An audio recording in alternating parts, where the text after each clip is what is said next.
Oh, hey, we didn't see you there. It's beautiful, isn't it? Welcome to Hōkū Pond, located in Manoa Valley at the headwaters of the Alawai watershed. Loosely translated, Hōkū means water of the gods. And if you're lucky enough to be invited to walk this aina, it only takes a minute for you to feel how special and sacred this place is. But this beautiful scene conceals a wicked challenge at the headwaters. These beautiful trees that rise more than 200 feet in the air are known as Falcataria molucana, otherwise known as albizia. A species native to Southeast Asia, but alien to this place and this aina. They were brought here over 100 years ago with good intentions to restore what was once a productive landscape that had been denuded due to various forms of production and plantation agriculture. This beautiful but shallow-rooted tree has spread out across all of our islands, displacing native forests, impairing watershed function, and causing tens of millions of dollars of damage anytime a storm blows through. Next. Amazon has revolutionized the way that we move goods and services all around the world, yet it continues to reinforce and perpetuate a global paradigm that prioritizes the extraction of resources at the expense and degradation of our planetary life support systems. E-commerce platforms use use highly sophisticated technology to convert all of our primary sources of wealth, our living capital, our social capital, our cultural, spiritual, experiential, our material capital, and convert it into one abstract form of wealth that we measure in financial capital. We envision a world where your purchase of a product helps to restore and support, regenerate ecosystems and the communities nested within them.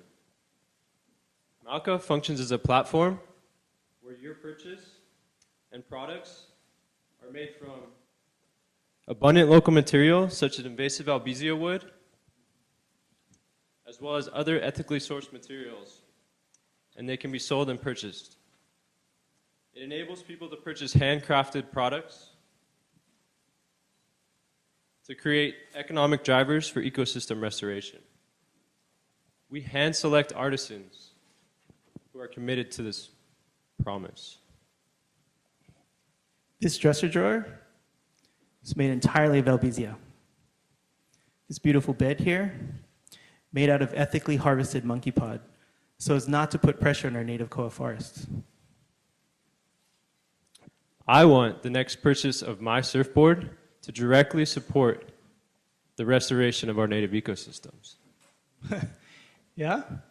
Well, I want my iced tea to be made from a maki that directly supports the restoration of native koa forests. Okay. Well, I want my pancakes to be made from kalo and ulu flour to support local growers of those native crops.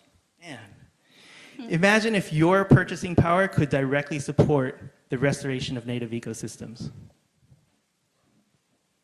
And imagine if the built environment around us could directly support the regeneration of our native forests. It's here now. Today, you can purchase from a growing list of these types of products, such as this 400 square foot dwelling made entirely out of albizia wood. Mauka creates demand and economic drivers that incentivize the use of removed invasive material and support sustained cultivation of native resources in its place. Mauka Marketplace is creating a new paradigm where your purchasing power can restore natural resources. We're a new species of business that exists to restore, repair, and regenerate the natural world. Mahalo. Mahalo.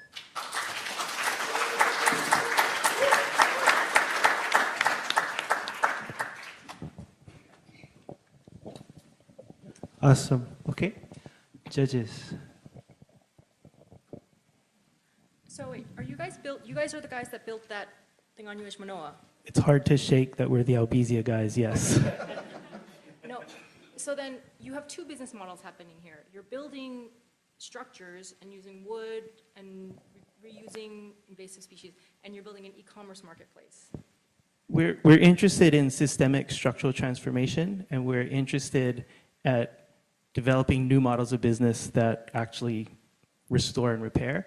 So yes, when we came to Purple Prize, we were this Albizia, which has its own life and is developing on its own.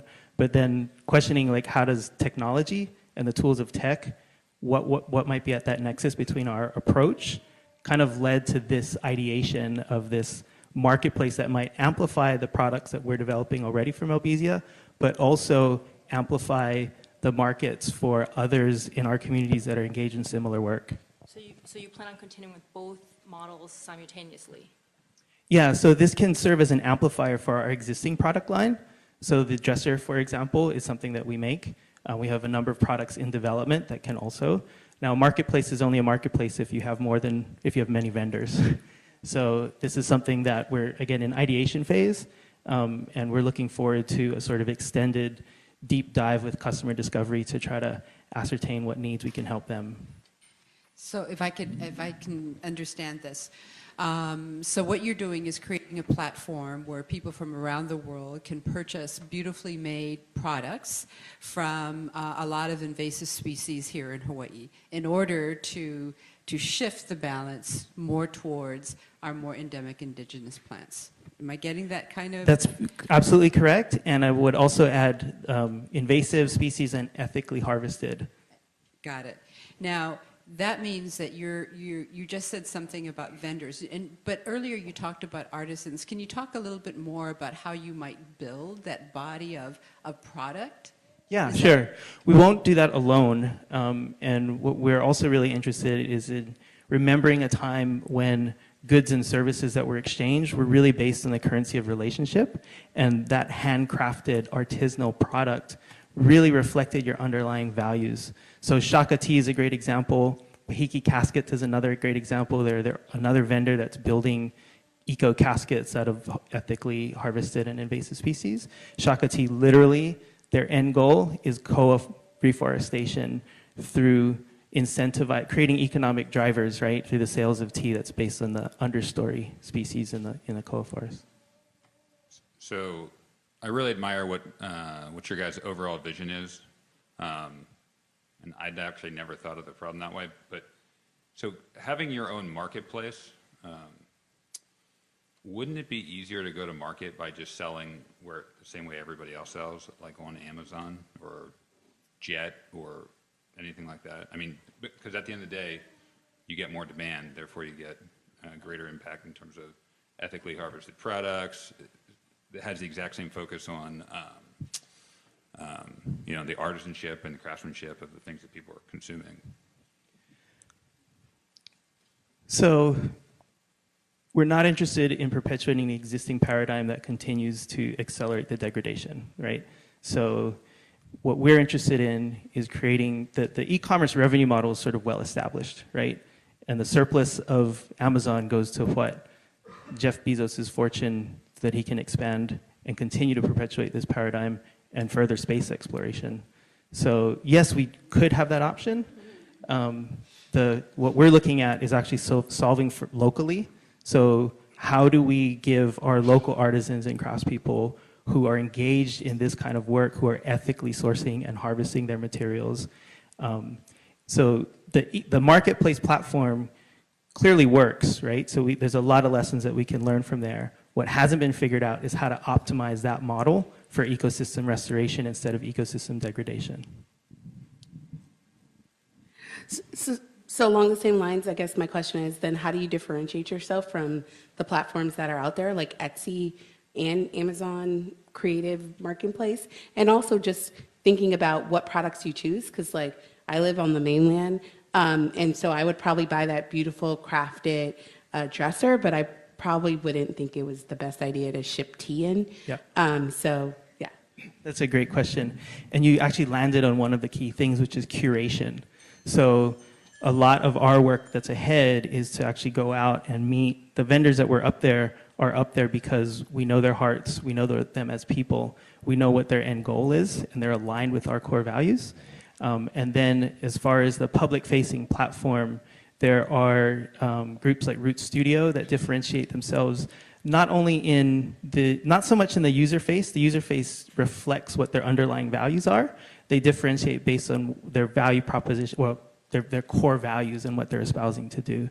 And so one of the advantages of having a team that is highly skilled in design, as the Albizia project structure design illustrates, is that we're looking at building a really high-end user interface so that it really helps to increase the value and represent the value that's gone into making these types of products. Mahalo, everyone. That's the time we have. Thank you.